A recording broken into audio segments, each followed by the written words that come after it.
말씀의 제목, 진짜 전쟁, 영적 전쟁이 되겠습니다. 진짜 전쟁은요, 영적 전쟁입니다.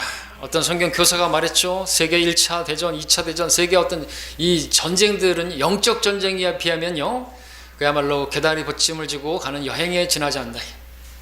애들 소풍에 지나지 않는다 이거죠. 우리가 믿고 걸어가는 믿음의 길은 어떤 길입니까? 개나리 벗짐을 지고 그렇게 걸어가는 그런 길입니까? 아니면 꽃길만 걷는 길입니까?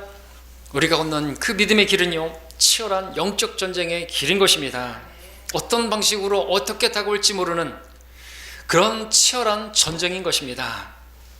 이 세상은 놀이터가 아니라 전쟁터라고 누가 말했던 것처럼, 우리는 영적 전쟁의 중심에 있는 것이죠. 바로 이 시간, 지금 이 시간에 그 전쟁의 중심에 있다는 사실 아십니까? 바로 하나님의 말씀을 듣는 이 시간에 말입니다. 예수님께서는 씨 뿌린 자의 비유를 통해서 마귀가 어떻게 사람들의 마음에서 하나님 말씀을 빼앗아가는지 말씀해 주셨습니다.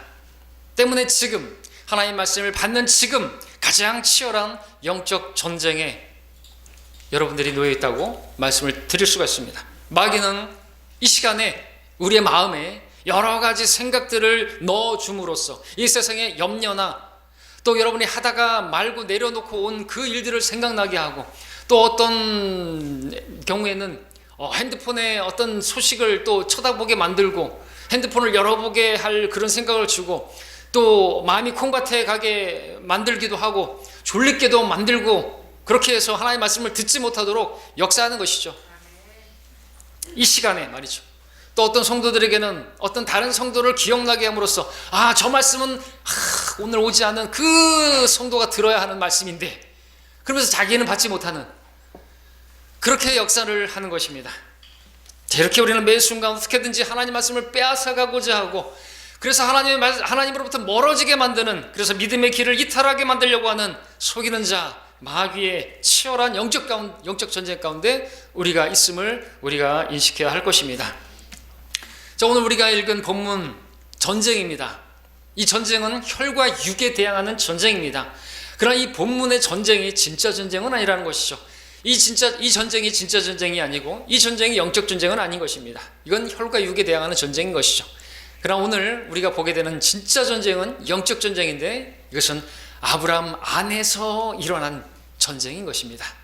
여러분들이 또 그렇게 안에서 일어나는 전쟁이고, 우리 믿음의 조상이 아브라함인데, 그 믿음으로 난 자들은 바로 그 아브라함이 우리의 조상이라고 하는데, 우리도 아브라함처럼 그 치열한 진짜 전쟁에서 승리하게 되기를 바람으로 하나님께서 오늘 우리에게 이 말씀을 주시는 줄로 믿습니다.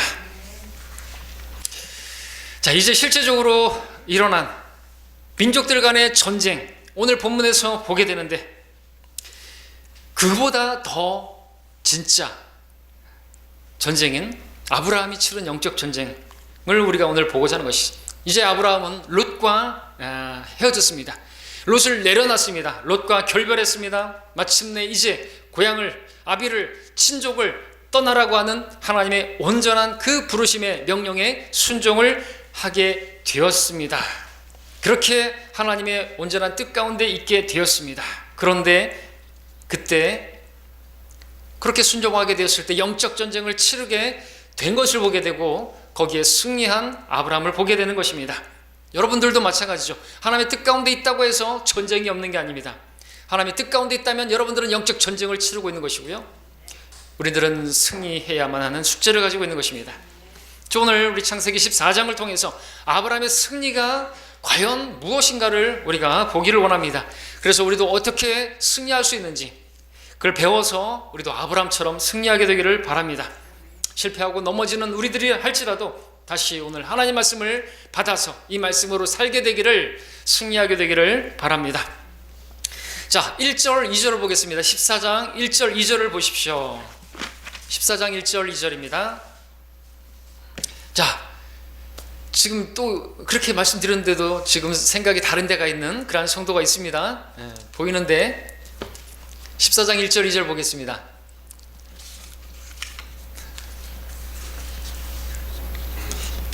자, 정신을 차려야 돼요. 신할 왕 아므라펠의 때에 엘라살 왕 아리옥과 엘람 왕 크돌라오멜과 민족들의 왕 티달이 소돔 왕 베라와 고모라 왕 비르사와 아드마 왕 시납과 스보임 왕 세메벨과 벨라 곧 소알 왕과 싸우니라 기록하고 있습니다. 자, 여기 신할 왕 아므라펠 함무라비인 것이죠. 예, 근데 함무라비인데 역사 기록자들은 이 아브람에게 결국에는 이제 함무라비가 그렇게 이렇게 추격을 당하고 패배했다라는 자체가 창피한지 그 함무라비의 그런 때를 이렇게 뒤로 이렇게 했던 것을 보게 되는데, 어쨌든 여기서 우리는 많은 왕들이 연합해서 서로 전쟁을 벌이게 되는 것을 보게 되는 것이죠. 이 전쟁은 성경에서 처음으로 등장하고 있는 최초의 전쟁이고, 1절에 나오는 4명의 왕들과 2절에 나오는 5명의 그 왕들의 그 연합 전쟁인 것을 보게 됩니다. 자, 1절에서 보게 되는 왕들은 누굽니까? 신할 왕 아므라펠, 그리고 엘라살 왕 아리옥, 엘람 왕 크라돌라오멜, 그리고 민족들의 왕 티달이고요. 2절에 나오는 이제 5왕은 소돔 왕 베라, 고모라 왕 비르사, 아드마 왕 시납과 스보임 왕 세메벨과 벨라 곧 소알 왕 벨라를 이렇게 말하는 것을 보게 됩니다. 그러니까 4명의 왕, 그 왕국과 5명의 그 왕과 그 왕국들과의 전쟁인 것을 보게 되죠. 자, 그러면은 우리가 계산을 해보면 숫자상으로 본다면 어디가 이길 것 같아요? 소돔과 고모라가 속한 그 왕들이 속한 거기 5명의 연합군이 이길 것 같죠. 예. 그러나 결과는 어땠습니까? 자, 우리 다시 한번 구절을 보시겠습니다. 건너뛰어서 구절을 보시게 되면 5왕이 엘람 왕 크돌라오멜과 민족들의 왕 티달과 신할 왕 아므라펠과 엘라살 왕 아리옥과 4왕과 싸웠더라 그랬습니다. 5왕이 4왕과 싸웠다고 기록하고 있습니다.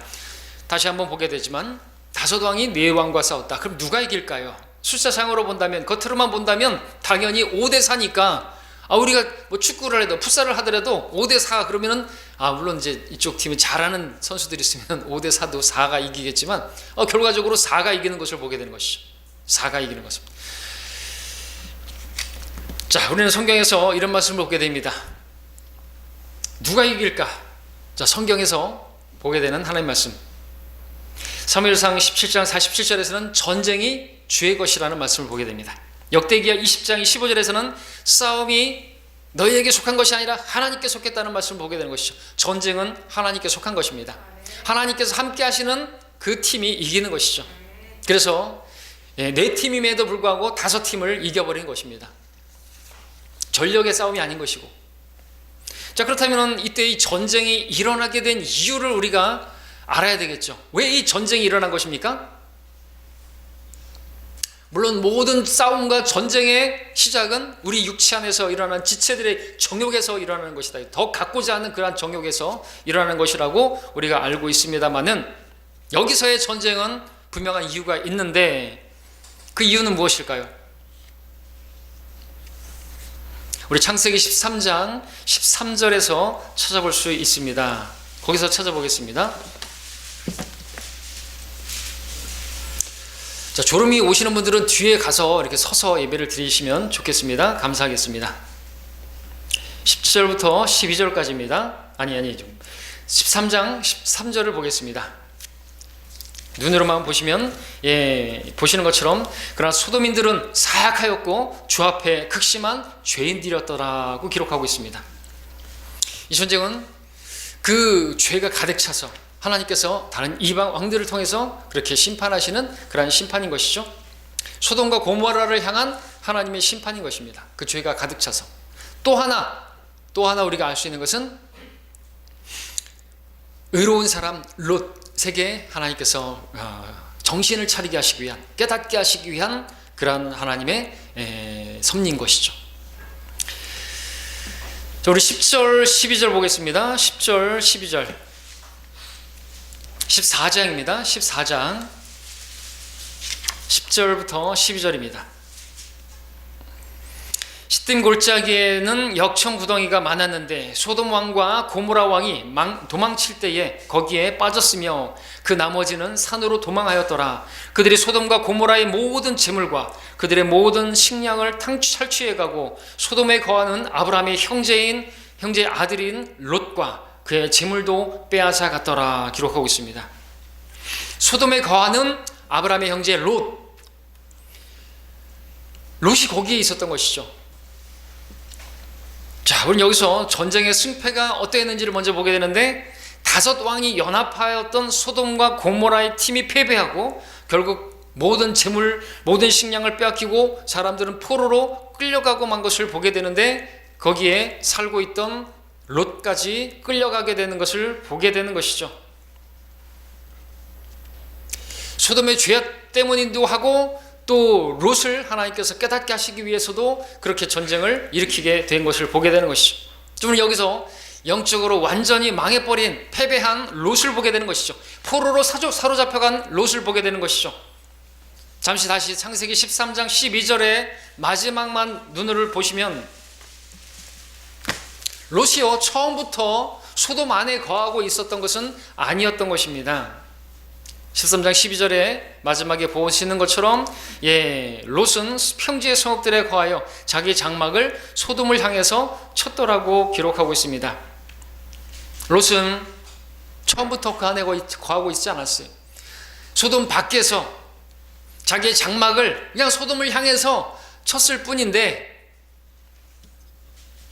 어느샌가 롯은 소돔 안에 거하고 있었고 그리고 포로로 사로잡혀 가게 된 것이죠. 거기 안에 있었지 않았으면 그렇게 되지 않았을 것인데 말이죠. 롯의 패배는 잘못된 곳을 향하여 눈을 들었던 것이고 그곳을 향하여 자기 장막을 쳤게 거기에서 시작된 것입니다.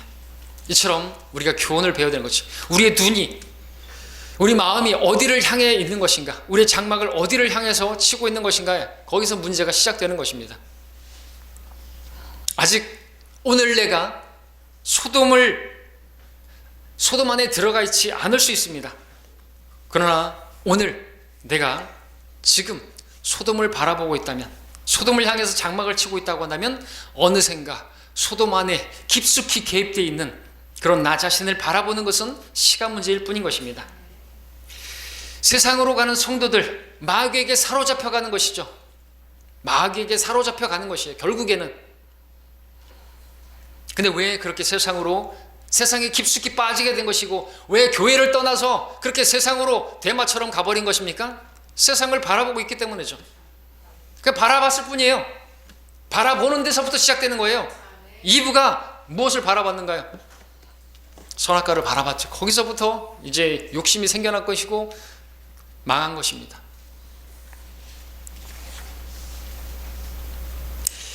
이 시간 하나님의 말씀을 바라보시길 바랍니다. 우리의 패배가 어디 있는지 바라보시기 바랍니다. 내가 똑같이 그렇게 패배하지 않기를 하나님께서는 바라시는 것이죠. 오늘 우리 관심이, 우리의 생각이, 마음이 세상을 향해 있다면, 물질적인 번영이나 세상의 쾌락이나 향락에 있다고 한다면 어느샌가 그 안에 깊숙이 개입되어 있는 세상적인 육신적인 롯과 같이 되어버릴 것이에요. 롯은 구원받은 성도가 그리스도의 심판석에서 아무런 상도 받지 못하고 그 일한 것들이 나무나 짚이나 그루터기가 되어서 다 불타져 없어져 버리는, 자기가 일한 공력들이 다 없어져서 겨우 불 가운데 구원받은 것 같은 그런 성도를 보여주고 있는 것이죠. 우리 가운데 그런 성도가 있을 것이, 한 일이 겨우 육신을 위해서 산 거예요. 다 불타버립니다. 이 세상을 위해서 살았어요. 영혼을 백수처럼 보내게 된 거예요. 영혼을. 하나님께서 원하시는 것은 그게 아닙니다. 구원은 선물로 받았으며 그게 값진 것을 안다면 하나님께 영광 돌리는 삶을 살라고 우리에게 건강도 주시는 것이죠. 그러나 먹을 것을 위해서 그렇게 살면 그게 행복한 것도 아니고 하나님께서 약하게 만들 수도 있고, 하나님께서 성전을 더럽히면 잠들게도 하실 수가 있는 것입니다.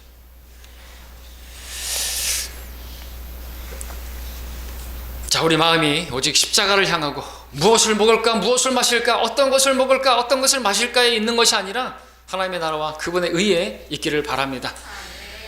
우리 마음이 주님이 우리 마음의 중심에 있기를 바라고 십자가가 우리 마음에 세워져 있기를 바라고 우리의 마음이 저 하늘의 보물이 쌓여지기를 원합니다. 그리고 우리 마음의 중심에 교회가 곧 형제 자매들이 있기를 바랍니다.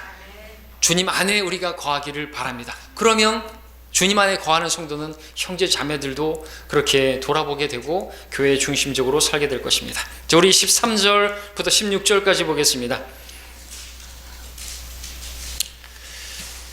14장 13절부터 16절까지입니다. 도망쳤던 자가 와서 히브리인 아브람에게 말하였으니 아브람은 아모리인 마므레의 평지에 거하였더라. 마므레는 에스콜의 형제요 또 아넬의 형제라. 이들은 아브람과 동맹한 자들이더라. 아브람이 자기 형제가 사로잡혀 갔음을 듣고 자기 집에서 태어난 훈련받은 종 318명을 무장시켜 그들을 추격하여 단까지 가서 그들을 대항해서 그와 그의 종들을 나누며 밤에 그들을 치고 다마스커스 왼편에 있는 호바까지 추격하여 모든 재물을 다시 찾아오고 자기 형제 롯과 그의 재물과 여자들과 백성들도 다시 찾아왔더라. 자, 우리 지난 시간에 봤던 것처럼 아브라함은 헤브론의 마므레 평지에서 그렇게 새롭게 주님을 만나고 거기에 새롭게 제단을 쌓고 주님과 교제하는 헤브론에 그렇게 있었습니다. 헤브론은 교제라는 뜻이었죠. 자, 그러고 있는 중에 아브라함은 자기 형제를 도울 수 있는 그런 기회를 얻게 된 것을 보게 됩니다. 아브라함은 자기 형제 롯이 포로되어서 끌려갔다는 소식을 듣게 되었고 그 즉시로 일어나서 그를 도우러 가게 된 것을 보게 됩니다. 무엇을 보십니까? 우린 여기서 누가 주님을 섬길 수 있는지, 누가 형제 자매들을 도울 수 있는 사람이 누구인지를 발견하게 되는 것이죠. 그는 다름 아니라 주님과 교제하고 있는 사람입니다. 주님과 동행하고 있었던, 헤브론에서 주님과 교제하고 있었던 아브라함에게 형제를 도울 수 있는 도움의 요청이 오게 되었고 그가 도울 수 있는 그런 사람이 되었던 것이죠. 그처럼 우리가, 여러분들이 주님 안에 거하고 있고 주님과 동행하고 있다고 한다면 여러분들은 형제 자매를 도울 수 있는 기회를 얻게 될 것입니다. 주님과 교제하지 않는 성도는요, 형제 자매를 돌아보지도 않아요. 신경도 안 씁니다. 뭐 힘들게 되면 그냥 잘 됐다 그러지, 그죠? 주님과 교제하는 성도는 형제를 도울 수 있는 형제죠. 자매를 도와줄 수 있는 것이, 도움이 주는 것입니다. 여러분이 주님과 교제하고 있다고 한다면 목회자를 돕죠. 뭐가 좀 필요한가 여러분들이 생각하고 여러분들이 도와주겠죠. 그렇죠? 우리가 항상 주님과 동행함으로 말미암아 주님을 섬길 수 있는, 형제 자매들을 섬길 수 있는 그런 기회들을 놓치지 않게 되기를 바랍니다. 그것이 주님을 섬기는 것이. 자, 14절에서 아브라함은 준비된 사람이었음을, 하나님께서 형제를 도울 수 있는 그런 준비를 갖추게 하셨음을 보게 되는데요. 비록 많은 수는 아니었지만 아브라함에게는요, 자기 집에서 태어나고 훈련되어진 318명의 그런 종들이 있었다고 말씀하고 있습니다. 특별히 자기 집에서 태어나고 훈련받은 종이라고 말하고 있습니다. 갑작스럽게 전쟁을 위해서 소집되거나 용병되거나 또 그렇게 급작스럽게 그렇게 훈련시킨 그런 종이 아니라 자기 집에서 태어난, 그렇게 훈련되어진 318명이라고 말하고 있는 것이죠.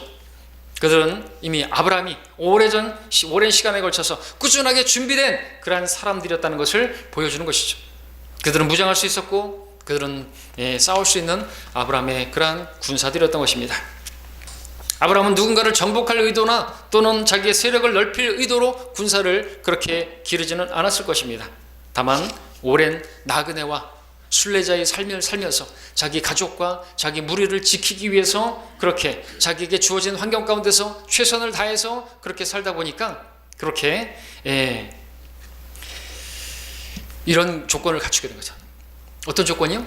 형제를 도울 수 있는 그런 기반도 마련되어진 것이죠.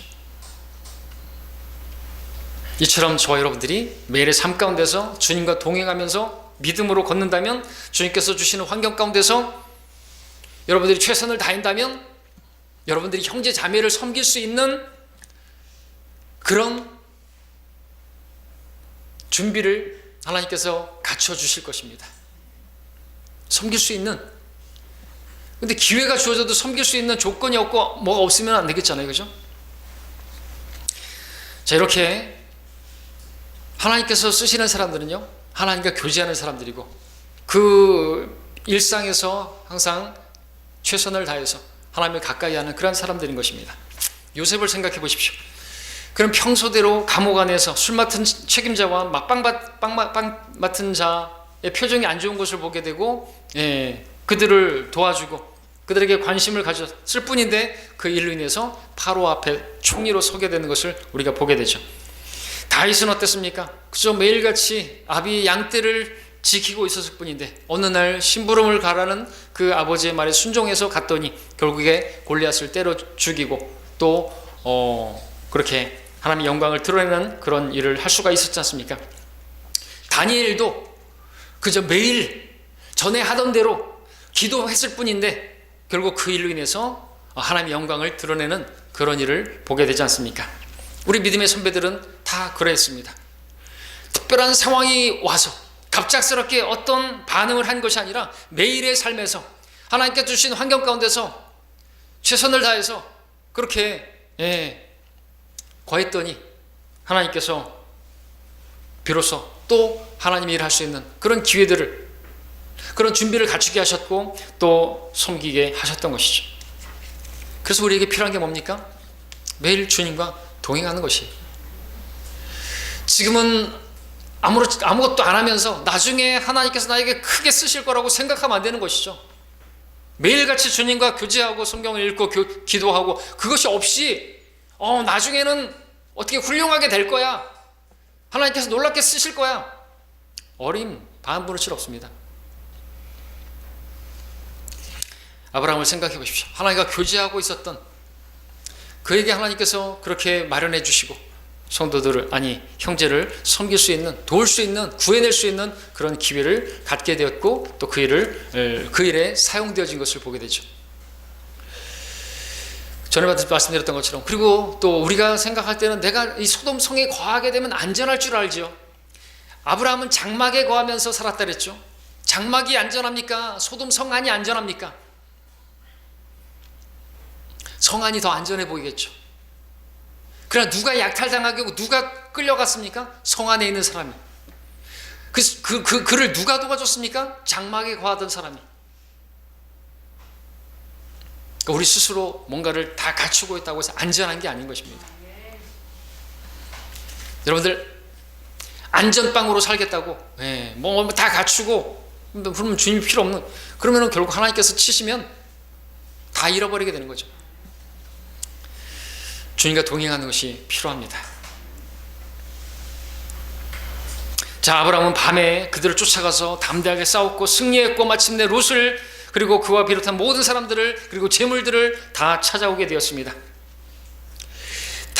5 왕이 싸웠을 때도 패했던 전쟁이었는데 아브라함은 겨우 300여 명을 데리고 가서 승리한 것입니다. 어떻게 승리할 수 있었을까요?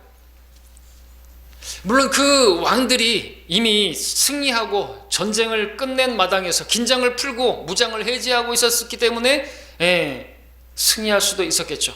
밤에 급작스럽게. 그래서 아브라함이 그 작전 지시가 너무나 훌륭했기 때문에 그 전쟁에서 승리할 수도 있었을 거라고 생각해 볼 수 있겠죠. 또 하나는 그 318명이 사실은 저 북한의 괴뢰군, 어떤 특수 그런 인간 병기 같은 그러한 군사들이었기 때문에, 잘 싸웠기 때문에 승리할 수도 있었겠다고 생각해 볼 수도 있겠죠. 그러나 답은 뭘까요? 답은 뭐예요? 뭐라고요? 답이 나오시는 것 같은데 크게 말해보십시오. 자신 있게. 그렇습니다. 전쟁은 주께 속했다고 말했잖아요. 전쟁은 하나님께 속한 것입니다. 하나님이 함께 하시면 승리하는 것이지, 밤에 급습했으니까 이기고 작전 지시가 대단했고 318명이 사실은 기드온의 300명도 아무것도 한 게 없잖아요. 기드온의 300명도 항아리 깨고 그거 했잖아요. 자기들 싸운 것도 아니고 하나님께 속한 것이죠. 싸움은, 전쟁은. 이 나라에 그리스도인들이 있습니까? 성경대로 믿는 사람들이 있습니까? 그럼 하나님께서 지켜주시는 것이지 뭐가 지켜주는 게 아니에요. 사드가 지켜주는 게 아니고 뭐 다른 게 지켜주는 게 아닌 거죠. 믿습니까? 진짜로 믿어야죠. 우리는 그래서 뭐 정치에 대해서 관심 없고 그런 거 관심 없어요. 그런 것으로 이기는 게 아니니까. 자, 하나님께서 친히 모든 것에 회복이 되시고 승리가 되시는 전능자 하나님이시기 때문에 승리한 것이죠. 오늘 우리가 이것을 믿는다면 우리도 매일의 그러한 삶에서 아무리 그 영적 전쟁이 치열하고 무서운 상황이라 할지라도 우리는 승리할 수가 있는 것입니다. 왜냐하면 이 세상에 있는 자보다 우리 안에 계신 분이 더 강하시고 크신 분이기 때문에 그렇습니다. 자, 이제 17절 18절 보겠습니다. 14장 17절 18절 보겠습니다. 자, 이제부터가 진짜입니다. 이제부터가 본론입니다. 아브라함이 크돌라오멜과 그와 함께한 왕들을 쳐부수고 돌아온 후 소돔 왕이 왕의 골짜기인 사회 골짜기에서 그를 맞이하러 나왔으며 살렘 왕 멜키세덱이 빵과 포도주를 가지고 나왔으니 그는 지극히 높으신 하나님의 제사장이었더라. 자, 지금 전쟁에서 이기고 돌아온 아브라함 앞에 두 명의 왕이 마중을 나왔네요. 17절에서 소돔 왕이 바로 사회 골짜기에서 아브라함을 맞이하러 나왔네요. 자, 소돔 왕 그 이름이 뭐라고요? 예? 우리 앞전에 봤는데 소돔 왕 그렇습니다. 베라. 베스킨라빈스 아니고요. 베라. 18절에서는요 살렘 왕 멜키세덱이 빵과 포도주를 가지고 나왔다는데 바로 지극히 높으신 하나님의 제사장이라고 말하고 있습니다. 자, 두 왕이 왔습니다. 자, 이제부터가 진짜 전쟁, 영적 전쟁인 것입니다. 아브라함 안에서 일어난 전쟁. 이 전쟁이 진짜 전쟁이에요. 자, 아브라함이 외적으로는 그 왕들과 그 연합군과 싸워가지고 이기고 롯을 구해낸 것 대단한 것처럼 보이지만요, 거기서 승리한 건 대단한 것 같지만요, 진짜 전쟁은 이제부터인 것이죠. 그 마음 안에서 일어나는 전쟁이 진짜 전쟁인 것이죠. 19절 20절을 보겠습니다. 그가 아브라함을 축복하며 말하기를 하늘과 땅의 소유주이신 지극히 높으신 하나님의 아브라함을 복주시옵소서. 너의 원수들을 내 손에 넘겨주신 지극히 높으신 하나님을 송축하라 하니 아브라함이 모든 것의 11조를 그에게 드리더라. 살렘 왕 멜키세덱이 아브라함을 축복했습니다. 19절에서 그는 아브라함을 불렀는데 뭐라고 불렀습니까? 하늘과 땅의 소유주이신 지극히 높으신 하나님의 아브라함이라고 불렀습니다. 이것은 아브라함 자신이 누구의 것인지를 기억나게 하는 그런 말인 것이죠. 아브라함은 그 자신의 것이 아니라 하나님의 아브라함인 것이죠. 그처럼 오늘 우리도 하나님의 것입니다. 하나님의 사람입니다. 우리는 그리스도의 사람, 그리스도인입니다. 하나님의 것인 너희 몸과 영으로 우리는 하나님께 영광을 돌리라고 말씀하고 계십니다. 또한 멜키세덱은 아브라함을 축복하면서 20절처럼 원수들을 내 손에 넘겨주신 지극히 높으신 하나님을 송축하라고 말했습니다. 이것은 또 무엇을 말합니까? 아브라함이 승리한 그 승리는 네가 잘해서 한 게 아니라는 것이죠. 너의 작전 지시가 훌륭했고 너의 318명이 대단했고 그것이 아니라는 것이죠. 그리고 그들이 무방비 상태에서 졸다가 당한 게 아니라는 것이에요. 누가 했다고요? 주께서 넘겨주셨다고 말씀하셨습니다. 그러면 아멘 해야 되는 것이죠. 근데 거기다가 작전 지시가 똑똑했나 보다, 작전 지시가 밤에 해서 그랬나 보다, 별의별 생각을 드러낼 필요 없어요. 그렇죠? 주께서 하신 거예요. 이것은 아브라함의 승리가 그 자신에 의한 것이 아니고 자신의 지혜나 자신의 어떤 힘으로 이루어진 것이 아니라 하늘과 땅의 소유주신 지극히 높으신 하나님께서 그에게 그 승리를 주신 것임을 그로 하여금 기억나게 하는 것이고, 그리고 그것을 기억했다면 그분을 송축하라고, 그분께 영광 돌리라고 그렇게 알려주고 있는 것이죠. 이에 아브라함은 아멘 했던 것이고 합당한 반응을 보였던 것이고, 그 합당한 반응으로 보인 게 뭐예요? 11조를 드린 것이. 여러분들도 마찬가지입니다. 진짜 영적 전쟁, 여러분이 대단해서 했다고 생각하면 여러분들 패배한 것이 끝난 것입니다. 거기서 이제 세상으로 가는 것은 시간 문제예요. 그러나 그것을 여러분이 뭔가를 얻었고 뭔가를 했다고 했을 때 그것은 내가 아니요 주님께서 하셨다. 나에게 어떤 물질을 주셨다. 이것은 주님께서 주신 것이라고 믿고 주님께 11조를 한다. 그게 승리하는 것이죠. 근데 거기서 시험이 오는 것이에요. 이건 아브라함은 내가 목숨 걸고 가서 내가 승리한 건데 이게 뭐야? 하나님께서 하신 거야. 내가 한 거야. 그러면 이제 하나님께 드릴 게 없겠죠. 11조는 율법 아래에서 이게 아니에요. 율법 이전에 아브라함, 우리 믿음에서 난 아브라함의 조상이라고 한다면 우리도 11조를 드리는 것은 합당한 것이에요. 성경 전반에 걸쳐서 율법 이전에도 율법하에서 제정된 게 아니라 율법 이전에도, 그럼 율법 이후에는 성경 전반에 걸쳐서 10의 1은 하나님의 것입니다. 여러분 10명의 문둥병자가 그렇게 낭을 입었는데 누구만 돌아와서 하나님께서 해주셨다고 했어요? 한 명만. 10의 1 하나님께만 영광 돌린 거, 성경 전반에 걸쳐서 10의 1은 하나님 것이에요. 하나님께 영광 돌리는 것입니다. 그래서 이거는 율법이 아니에요. 근데 이거 뭐 율법이니 11조는 뭐 없니, 신약에는 없니, 그런 사람들은 실패한 거예요. 하늘과 땅의 소유주이신 그분을 믿지 않는 것이죠. 모든 것이 하나님께로부터 온 것이라고 믿지 않는다는 거죠. 그러니까 다 아까워서 못하는 거죠. 10의 1이 아까운 거예요. 거꾸로 생각할 줄 알아야죠. 9은 네가 가지라고 하나님께서 주신 것인데 9을 가지고 1을 달라고 하나님 것이니까. 근데 그거에 시험이 들어요?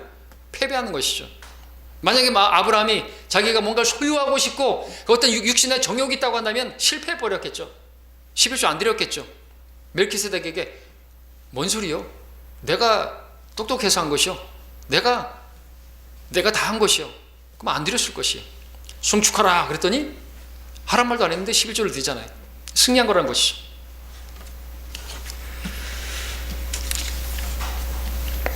자, 하나님께서 아브라함이 승리할 수 있도록 먼저 멜키세덱을 통해서 하나님을 인식하게 만들었고, 하나님을 기억하게 만들었고, 그 하나님 말씀을 붙들게 만들었던 것이죠. 소돔 왕보다 먼저 말씀을 주셨던 것이죠. 두 명의 왕이 왔는데 멜키세덱이 먼저 그렇게 위대한 제사장, 신비의 문물을 히브리서 7장에서 보는, 우리가 그 왕 알죠? 그걸 이렇게 통해서 말씀해 주신 것이죠. 멜키세덱은 아브라함에게 나타나서 하나님께서 그에게 복을 주셨다는 사실을 기억나게 했고, 또한 하나님께서 어떠한 분이신가, 바로 하늘과 땅의 소유주이신 지극히 높으신 그분이라고 그렇게 새롭게 다시금 기억나게 해주었던 것이죠. 하나님이 어떠한 분이시라고요? 하늘과 땅의 소유주이신 지극히 위대하신 분, 높으신 분, 크신 분. 왜 이것을 기억나게 한 것일까요? 이런 하나님을 기억하는 것이 승리의 비결이기 때문에 그렇죠. 저 여러분도 내가 하나님의 사람인 것과 나의 하나님께서 하늘과 땅의 모든 것을 소유하신 그러한 주인이심을 기억한다고 한다면 우리는 어떤 물질에 있어서 시험당하지 않을 것, 실패하지 않을 것이에요. 승리할 수가 있을 것입니다. 그럼 여러분들 기억하시기 바랍니다. 우리 하나님은 하늘과 땅의 소유주이신 지극히 높으신, 하늘과 땅에 있는 그 안에 모든 것들을, 그것들 하나님께서 다 자라게 하셨고, 비가 내리면 먹을 게 없고 먹을 게 없으면 죽는 것입니다. 맞죠? 인간 별거 아니에요. 여러분 왜 먹습니까? 왜 먹어요? 살기 위해 먹는 거예요. 이게 거꾸로 되면 안 됩니다. 무엇을 먹을까? 어떤 것을 먹을까? 이렇게 되면 안 되는 거예요. 살기 위해 먹는 거예요. 근데 그 먹을 것을 주시지 않으면 우리 살지 못하는 거예요. 비를 내려주지 않으시면, 햇빛을 주시지 않으시면 우리 죽어요. 하나님께 다 주실 거라. 이제 하늘과 땅의 모든 것들이 다 소유하신 분이 하나님이신 것이죠. 그래서 우리는 감사하면서, 우리가 식사를 할 때 기도하면서 식사를 하는 것이 하나님께 감사를 드리는 거예요. 하나님이 안 주셨으면 먹을 게 없다 이거예요. 그럼 죽는 거예요. 근데 이제 배교하게 되면 이제 무엇을 먹을까? 오늘은 이 집 저 집 맛집을 돌아다니면서 그게 인생인 거죠. 그럼 그게 배교라는 거죠. 하나님께 영광 돌리지 않고 자기 입을 즐겁게 하기 위해서 살아가는 거예요. 물론 입도 즐겁게 되고 그렇게 미각도 주셨으니까 하나님께서 맛있는 거 드시고 그럼 좋죠. 근데 그게 주가 되면 안 되는 거예요. 자, 21절을 보겠습니다. 21절에 소돔 왕이 아브라함에게 말하기를 사람들은 내게 돌려주고 물품은 내가 취하라 하니. 자, 이제 두 왕이 왔다고 했는데 멜키세덱이 먼저 그렇게 말을 하고 지나가고 이제 소돔 왕이 말하는 것을 보십시오. 이것은 아브라함 속에서 이제 시작되는 진짜 치열한 영적 전쟁입니다. 소돔 왕의 이 말은 매우 유혹적이면서 또 도발적인 그런 말인 것이죠.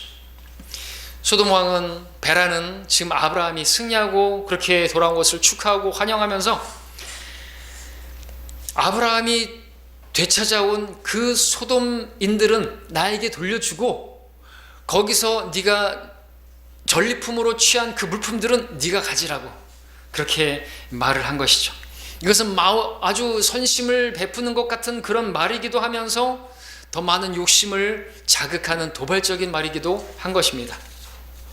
만약 여기서 아브라함이 어떤 물질을 소유하고자 하는 그런 어떤 것을 소유하는 것이 목적이었다고 한다면 소돔 성읍 자체를 소유하고 직접 그 소돔의 왕이 될 수도 있었던 것이죠.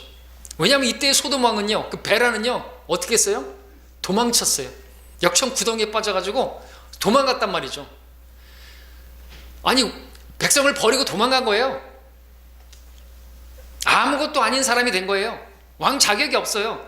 그에 반해서 아브라함은 모든 그 소돔 사람들을, 소돔 시민들을 구해낸 사람이고 전쟁 영웅이고 왕으로 자리해도 아무런 이상한 게 전혀 없는 그런 상황이었던 것이죠. 그러므로 소돔 왕 베라가 그 사람들은 나에게 돌려주고 거기에 물품들은 네가 전리품으로 취하라고 그렇게 말을 했을 때 뭔 소리냐? 사람들과 재물들과 그거 다 내 것이고 내가 이제 왕이 될 것이다. 이렇게 말해도 전혀 이상할 게 없었단 말이죠. 아니면 소돔 왕의 그 제안이 매우 합당하게 들렸을 수도 있었습니다. 그래, 소돔 사람들은 원래 살던 대로 소돔에서 평화롭게 지내도록 하고 이 물품들은 전리품이니까 이거 당연히 내가 취하는 건 당연하고 합당한 것이지. 그렇게 생각했을 수도 있었을 것입니다. 더욱이 그렇게 생각할 수 있었던 이유는 이때 아브라함은 스스로 아무것도 한 것이 없는데 그냥 소돔 왕이 와서 멜키세덱이 와서 먼저 축복하고 그러더니 이제 소돔 왕이 와가지고 전리품을 가지라고 하니까 이어서 왔으니까 하나님께서 나에게 주신 것이구나. 하나님께서 나에게 복이 되게 하시고 나에게 복 주신다고 하셨는데 이것도 하나님께서 주신 복이구나 하고 얼마든지 취할 수가 있었다라는 것이죠. 그러나 아브라함의 반응은 무엇이었습니까? 22절, 23절을 보십시오. 아브라함이 소돔 왕에게 말하기를 내가 하늘과 땅의 소유주이신 지극히 높으신 하나님 곧 주께 내 손을 드니 내가 아브라함을 부자로 만들어 주었다고 내가 말하지 않게 하기 위하여 내가 실오라기 하나나 신발끈이라도 취하지 않을 것이며 내게 속한 어떤 것도 내가 취하지 아니하리라. 소돔 왕의 제안을 단호하게 거부했습니다. 아브라함이 어찌 이렇게 할 수 있었던 것입니까? 아브라함은 이것이 반드시 승리해야만 하는 영적 전쟁임을, 물질에 관한 유혹임을 간파했던 것이고 분별했던 것이죠. 22절에서 아브라함의 고백을 보시기 바랍니다. 그는 앞서 왔던 멜키세덱이 했던 그 말을 그대로 받아서 고백하고 있습니다. 그 고백은 뭡니까? 하늘과 땅의 소유주이신 지극히 높으신 하나님이라고 말하고 있습니다. 그래서 말씀을 드리는 것이죠. 우리가 믿고 따르는 하나님이 바로 하늘과 땅의 소유주이신 지극히 높으신 하나님, 그분께서 모든 것의 소유주이심을 우리가 믿는 믿음이 우리로 하여금 승리하게 하는 믿음이라는 것이죠. 그 모든 것이 하나님께로부터 온 것이 바로 이런 믿음이 우리로 하여금 승리로 이끌고 아브라함이 승리할 수 있고, 그래서 아브라함이 승리할 수 있도록 하나님께서 멜키세덱을 보내셔서 먼저 하늘과 땅의 소유주신 지극히 높으신 하나님을 기억나게 했던 것이죠. 그리고 지금 동일하게 고백하고 있습니다. 우리에게도 이 고백이 필요하죠. 하늘과 땅의 소유주이신 주인이라고 부르는 주님이 여러분에게 모든 것을 주신 것이에요. 아니라고 믿는다면 네, 그렇게 믿으셔야 되겠죠. 자, 아브라함은 소돔 왕에게 속한 모든 것, 실오라기 하나, 신발끈 하나조차도 나는 취하지 않겠다고 말했습니다. 이유가 무엇입니까? 아브라함에게 복을 주신 근원이 소돔 왕이 아니라 하나님이심을 자기가 간증하고자 하는 것이죠. 오직 나에게 모든 것을 주시는 분은 하나님이시고 그분이 나의 모든 것 되신다라는 사실을 간증하는 그런 고백을 했던 것입니다. 소돔에게 속한 것은 아무것도 취하지 않겠다. 롯은 소돔을 향해 장막을 쳤다가 소돔에 속하게 되었고 소돔에 거하는 사람이 되었고, 그러나 소돔에서 아무것도 건지지 못했지만 아브라함은 소돔에 속한 것은 아무것도 갖지 않기로 그렇게 했던 것이죠. 아브라함이 바라보는 분은 오직 하늘과 땅의 소유 주신 지극히 높으신 하나님이셨습니다. 그러므로 여기서 아브라함은 그 속에서 벌어진 명예와 물질에 대한 가장 치열하고 영적인 그 전쟁에서 승리할 수가 있었던 것이죠. 이 전쟁이 진짜 전쟁인 것입니다. 여러분들, 왜 시험에 드는 것입니까? 왜 물질의 시험에 들고 11조의 시험에 들고 여러분들 소유한 것에 대해서 시험에 드는 것입니까? 그분이 주인이신 것을 알지 못하기 때문이죠. 주께서 쓰신다 그러면요, 우린 드려야 되죠. 왜? 그분이 주신 분도 주신 분이고 빼앗아 가시는 분도 주시니까 주의 이름을 송축해야죠. 자, 이제 결론적으로 오늘 우리는 진짜 전쟁, 영적 전쟁 이라는 제목으로 창세기 14장을 보았습니다. 먼저 우리는 전쟁에 패한 사람 롯을 보았습니다. 그가 소돔과 고모라, 거기에 있는 사람들이 주 앞에 극심한 죄인들이었음을 알고 보고 그 안에서 괴로워했다고 베드로에서 말하고 있는데, 그럼에도 불구하고 그곳을 향해서 장막을 치고 그 안에 거하게 되었습니다. 이처럼 오늘 우리의 승리는 우리가 무엇을 바라보고 있는지, 어디를 향해 장막을 치고 있는지에 달려있음을 기억하시기 바랍니다. 여러분의 눈이 순전하게 되고 주님만 바라보게 되기를 원합니다. 우리의 눈이 세상을 향하고 있고 육신의 만족과 즐거움을 향해서, 안락한 삶을 향해서 그렇게 향해 있었다고 한다면 우리의 눈이 돌려져서 주님을 바라보게 되기를 원합니다. 또한 우리는 형제가 포로가 되었다는 소식을 듣게 되었을 때 담대하게 일어난 아브라함을 봤습니다. 그가 헤브론에 거하면서 주께 제단을 쌓고 주님과 교제하고 있었을 때 준비된 군사들을 가지고 형제를 구출하고 승리할 수가 있었습니다. 이를 통해서 우리는 매일의 삶 가운데 주님과 교제하는 그 삶이 얼마나 중요한 것인지, 우리가 어떻게 형제자매를 도울 수 있는 사람이 될 수 있는지 보게 되었습니다. 그리고 아브라함의 전쟁, 롯을 구해내는데 그전처럼 과거에서처럼 그 아들 롯을 다시 아들로 삼으려고 하는데 그 롯이 죽으면 안 되니까 데려간 게 아니라 순수하게 그 마음은 형제를 사랑하는 그 순수하고 깨끗한 마음으로 형제를 도우러 간 것이죠.